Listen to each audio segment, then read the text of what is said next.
প্রিয় দর্শক, এপিএন 24-এর নিয়মিত আয়োজন কৃষি কথা। আজ আমরা এসেছি রংপুর বিভাগের বদরগঞ্জ উপজেলার শালপাড়া গ্রামে। এখানে টিনের মাধ্যমে বিভিন্ন ধরনের সবজি চারা উৎপাদন হচ্ছে। চলুন আমরা ঘুরে আসি।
আমি ঢাকায় ছাদ বাগান করি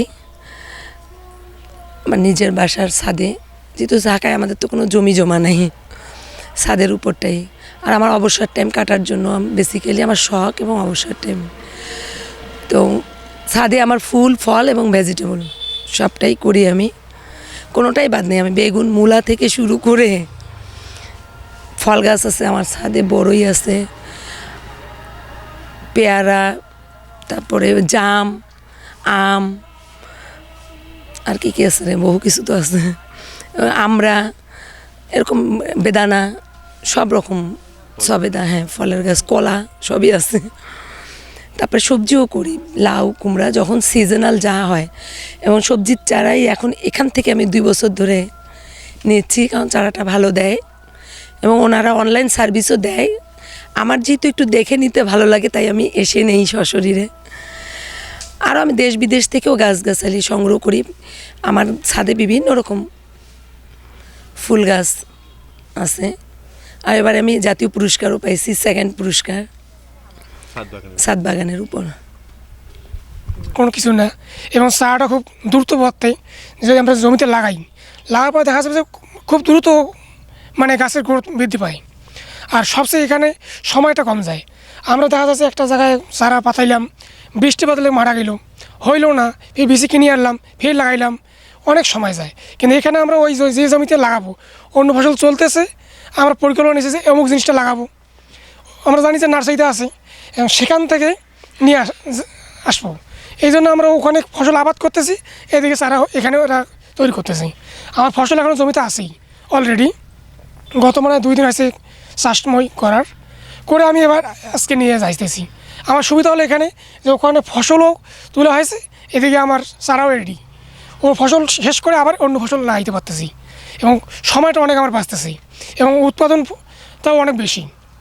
আর এই ভাইয়ের কাছ থেকে আমি বহুদিন থেকেই নিয়ে যাই, প্রায় ওনার যখন প্রথম ওই দিকে নার্সারি একটা, ওখান থেকে নিয়ে যাই কিছু, এটা মানে অনুমানিক 15-16 সালে হবে, তখন থেকে নিয়ে যাই 2000। আর এই কিছুদিন আগে আমি পরশুদিন এই এখানে নিয়ে গেছি নার্সারিতে, ওই যে মরিচ 2 প্রকার নিয়ে গেছি, একটা বিজিলা আর একটা আপনার ওই যে বেরাকে কী যেন নাম, মধুমতি। তার আগে আবার ওই যে সিমের বীজ চারা নিয়ে গেছি, মানে টোটালি আমার সময়টা বাঁচতেছে এবং আমার একটা পরিশ্রমটা কম আর ফলনটাও বেশি। হ্যাঁ, কোয়ালিটি। এই যেমন আমি কিছুদিন আগে গত পাকের কথা বলি, আমি ওই যে কী যেন বলে এপিএম না কী যেন একটা নাম আছে, নিয়ে আসছিলাম সিমের বীজ। গত পাক এখান থেকে নিয়ে যাইনি, ওই থেকে আমি নিজে বীজ নিয়ে গেছিলাম।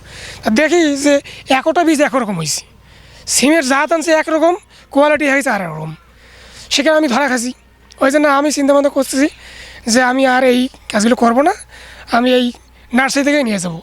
আর তুলনামূলকভাবে এখানে তো দামও কম, একটা ছাড়া 1 টাকাতে শুরু করে 1.5 টাকা, সর্বোচ্চ 2 টাকা, এর বেশি কিন্তু নেই। খুব একেবারে খুবই যদি সংকট আছে ছাড়া তা 2 টাকা পর্যন্ত যায়, এর বেশি নেই। মোহাম্মদ সোয়াইব হাসান। আমাদের নার্সারিটা হচ্ছে দিলালপুর শালপাড়া, এটা হচ্ছে তারাগঞ্জ থেকে আপনাকে লালদিঘি রোডে আসতে হবে 8 কিলো। আমাদের মাদারগঞ্জ বাজারের পাশেই হচ্ছে আমাদের নার্সারি। আমরা দীর্ঘ 10 বছর থেকে এখানে চারা উৎপাদন করতে আসছি। সব সময় আধুনিক পদ্ধতিতে আমরা চারা উৎপাদন করতেছি। এখানে আমরা সব সময় মাটির চারা উৎপাদন করি এবং পলি হাউসে চারা উৎপাদন করি, যার কারণে আকাশের কোনো পানি আমাদের কিন্তু নার্সারিতে পড়ে না এবং কোনো পোকামাকড় আমাদের চারাতে হয় না। সম্পূর্ণ অর্গানিকভাবে আমরা চারা উৎপাদন করে কৃষক পর্যায়ে সাপ্লাই দিতে পারি।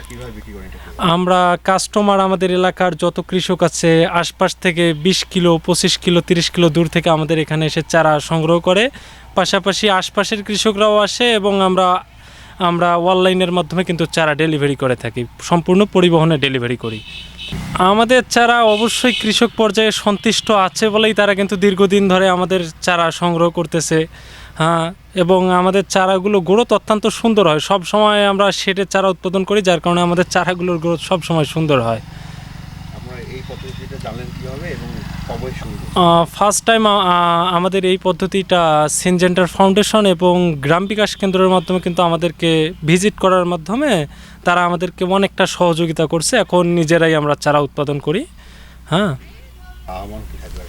অবশ্যই যারা নতুন উদ্যোক্তা, তারা যারা শেড তৈরি করে চারা উৎপাদন করবে বা সবজি চাষাবাদ করবে, ফার্স্ট টাইম তাদেরকে এটা সম্পর্কে অভিজ্ঞতা থাকতে হবে এবং তারা যে চারাটা উৎপাদন করবে এবং সাপ্লাই করবে সেটার তাদেরকে অবশ্যই ব্যবস্থা করতে হবে। কারণ আমাদের চারা সব সময় কিন্তু 30 থেকে 40 দিনের মধ্যে ডেলিভারি, চারা লাগানো থেকে 30-40 দিনের মধ্যে ডেলিভারি কমপ্লিট করতে হয়। তেনারা যদি চারা তৈরি করে এবং 30-40 দিনের মধ্যে ডেলিভারি দিতে না পারে, সাপ্লাই করতে না পারে, সেক্ষেত্রে তারা লসের সম্মুখীন হবে। অবশ্যই যাদের সাপ্লাইর মানে খুব ভালো একটা মাধ্যম আছে, তারা অবশ্যই করলে এখানে মোটামুটি ভালো লাভবান হতে পারবে। যারা বেকার আছে তারা আরও বেশি লাভবান হতে পারবে, তবে একটু পরিশ্রম করতে হবে। কতজন লোক কাজ করে? আমাদের এখানে মোটামুটি প্রতিদিন 4 জন লোক কাজ করে, দক্ষ 4 জন ব্যক্তি কাজ করে। আমরা এই দক্ষ 4 জন ব্যক্তির মাধ্যমে কিন্তু এই চারা উৎপাদন করি।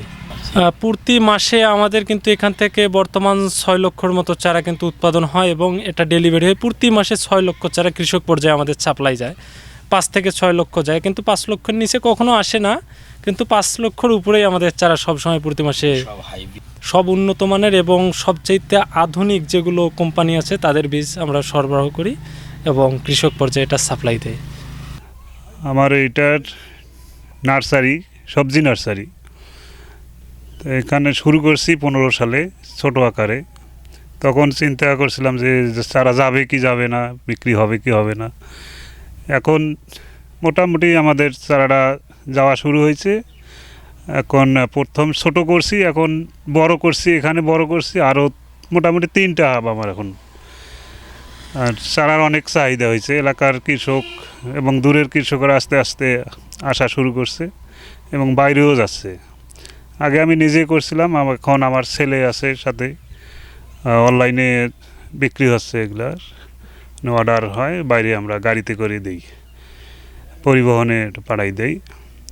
আমাদের এখানে বিভিন্ন ধরনের সবজি চারাই পাওয়া যায়, পেঁপে, মরিচ, সিম, লাউ, ফুলকপি, বাঁধাকপি, মরিচ, টমেটো, মানে সবজি জাতীয় সব চারাই, বেগুন থেকে সব কিছু সবজি চারাই আমাদের এখানে পাওয়া যায়। কাজ বর্তমান আমরা বাড়ির যারা করি তা বাদে বাইরের 3-4 জন এখানে কাজ করে সবসময়, মহিলা এবং পুরুষ মিলিয়ে 3-4 জন কাজ করে সবসময়, আর কি 3-4 জন থাকি। এখন আমাদের একটা পরিবার চলতেছে এবং বাইরের লোকেরও কর্মসংস্থান হয়েছে, মোটামুটি চলে আর কি।